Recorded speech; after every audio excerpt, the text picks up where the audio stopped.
Hasol na alang sa usa ka tricycle driver nga residente sa barangay Apupong, Jensan ang pabalik-balik nga pagproseso sa iyang mga dokumento aron nga makaapil kini sa listahan sa mga senior citizen nga makadawat og birthday cash incentives. Sumala pa ni Narciso Arosteke, ikaupat kahigayon na siyang nagproseso aron maka-avail sa birthday cash incentives apan hangtod karon nga motungtong na kini sa edad nga 66, wala gihapon ang iyang pangalan sa listahan. Unsa man, may pinilian ba? May pabor siguro?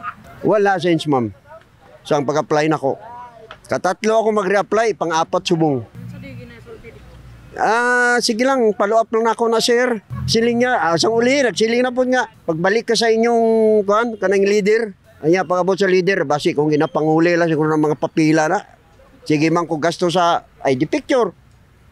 Xerox, photocopy pa gani ano ko.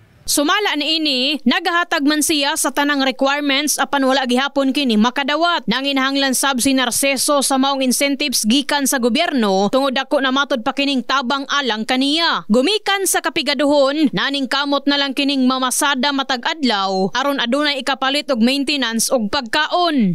Nakaduol ako last na ako ma'am. Nabala na ako nga na-active ako 2022, January 5. Mga 3 weeks pa lang. So karon nagbalik ako sa Apupong. Nagsiling ko ma'am, pwede ko malantaw dira kung naka-include na sa computer. Sige lang sir, ako lang follow upon. Higtan pakalastik ko ma'am. May kasabay ako, basi kung mabukaran to ma'am, basin.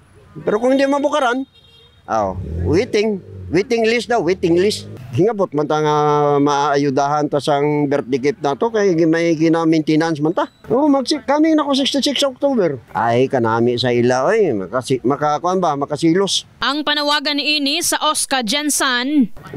Ako lang panawagan unta nga kung pwede ang tao nga pareho nang nagkinanglanon sa mga senior, ila man paghatagan priority man nila nga kinahanglan man pod.